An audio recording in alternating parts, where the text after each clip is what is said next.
उत्तर प्रदेश का एक छोटा सा गांव, नाम है गांगनौली। आज हम इसी गांव की एक ऐसी कहानी में उतरेंगे, एक ऐसी कहानी को समझने की कोशिश करेंगे जो शोर और खामोशी के बीच ना कहीं उलझ कर रह गई है। ये सिर्फ एक लाइन नहीं है, ये इस पूरी कहानी का वो सच है जिसे शायद कोई सुनना ही नहीं चाहता था। एक ऐसी सच्चाई जो आज भी अपने जवाबों की तलाश में है। तो चलिए इस मामले की गहराई में चलते हैं। कहानी को बिल्कुल शुरुआत से शुरू करते हैं, उस वक्त से जब एक भयानक तूफान से पहले बिल्कुल गहरी शांति छाई हुई थी। हम बात कर रहे हैं मौलाना इब्राहिम और उनके परिवार की। सोचिए जरा, गांव की मस्जिद के इमाम मौलाना इब्राहिम, उनकी पत्नी इसराना और उनके बच्चे। एकदम सुकून भरी रोजमर्रा की जिंदगी। सुबह की नमाज पढ़ाना, मदरसे में बच्चों को तालीम देना और फिर परिवार के साथ वक्त बिताना, सब कुछ बिल्कुल आम था। एक ऐसी शांति थी जिसे देखकर लगता था कि इसे कोई तोड़ ही नहीं सकता। या शायद सच कहें तो सबको बस यही लगता था। लेकिन देखिए, इस खामोशी के पर्दे के पीछे ना एक बेचैनी धीरे धीरे पनप रही थी। कहानी में तनाव की शुरुआत तब हुई जब मदरसे में एक नया छात्र दाखिल हुआ। किसी बात पर मौलाना ने उसे सबके सामने डांट दिया। अगले ही दिन एक धमकी भरी फुसफुसाहट हवा में तैरने लगी। और फिर आया चौथा दिन, जब मौलाना एक जरूरी काम से गांव से बाहर चले गए, अपने परिवार को उसी तनाव के बीच पीछे छोड़कर। उस रात की जो खामोशी थी ना, वो अगली सुबह एक ऐसी चीखते हुए शोर में टूटी जिसने पूरे गांव की रूह कंपा कर रख दी। अगली सुबह जब हुई तो मस्जिद की ऊपरी मंजिल पर मौलाना की पत्नी इसराना और उनकी 2 मासूम बेटियों के शव मिले। इस एक खबर ने गांव के भरोसे और शांति को, समझिए, एक झटके में तोड़ दिया। एक ही पल में गांव की वो सुरक्षित लगने वाली दीवारें जैसे ढह गईं। खबर आग की तरह फैली। देखते ही देखते मस्जिद के बाहर लोगों का हुजूम लग गया। हर चेहरे पर खौफ था और हर आंख में एक अनजाना सा डर। अपने ही पड़ोसियों पर शक की एक छाया मंडराने लगी थी। फिर जल्द ही पुलिस और मीडिया भी आ गई और गांव की गलियां इंसाफ के नारों और सवालों के शोर से गूंजने लगी।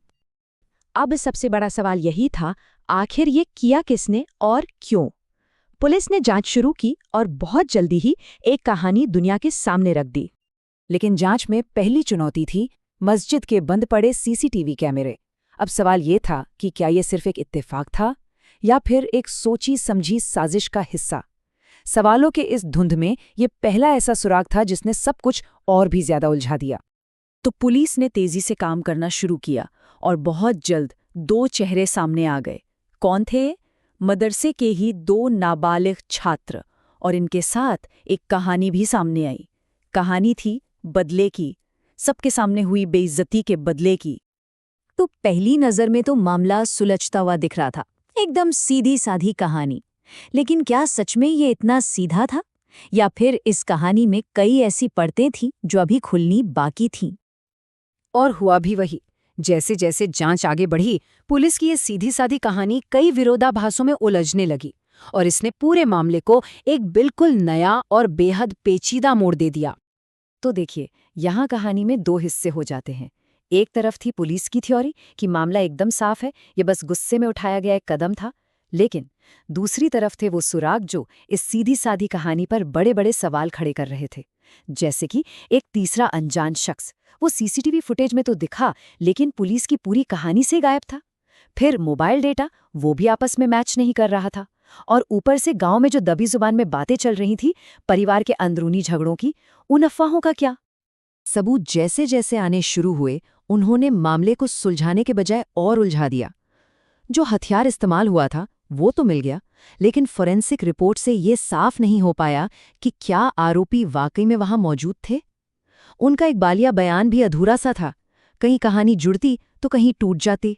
और इस सब के ऊपर से मीडिया और राजनीति का वो शोर जिसने सच की आवाज को शायद और भी दबा दिया।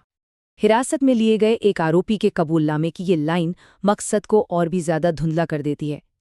क्या ये वाकई में एक सबक सिखाने की कोशिश थी जो एक भयानक हादसे में तब्दील हो गई, या इस मासूमियत के पीछे कोई और गहरा सच छिपा हुआ है? वक्त गुजरता गया, लेकिन गांगनौली जैसे वहीं का वहीं ठहरा रहा, उन्हीं सवालों, शक और एक ऐसी खामोशी के साथ जो अंदर ही अंदर सबको खाए जा रही थी। मौलाना इब्राहिम जब गांव लौटे तो उन्हें अपना गांव बिल्कुल अनजान सा लगा। वही लोग, वही गलियां, लेकिन अब सबके बीच एक न दिखने वाली दीवार खड़ी थी। उनकी आंखों में अपने परिवार को खोने का गम था, लेकिन आवाज में सच को किसी भी कीमत पर पाने की एक जिद भी थी। तो आखिर में सवाल यहीं आकर रुक जाता है। इतने आरोपों, इतनी जांच और इतने शोर के बीच क्या गांगुनौली की असली कहानी कहीं खामोशी रह गई? क्या कुछ आवाजें इसलिए नहीं सुनी गई क्योंकि उन्हें सुनने से कई और कड़वे सच सामने आ सकते थे? हाँ, ये ध्यान रखना जरूरी है कि ये पूरी पड़ताल मीडिया रिपोर्ट्स पर आधारित है। इस मामले की अंतिम सच्चाई का फैसला अदालत की कानूनी प्रक्रियाओं के बाद ही होगा।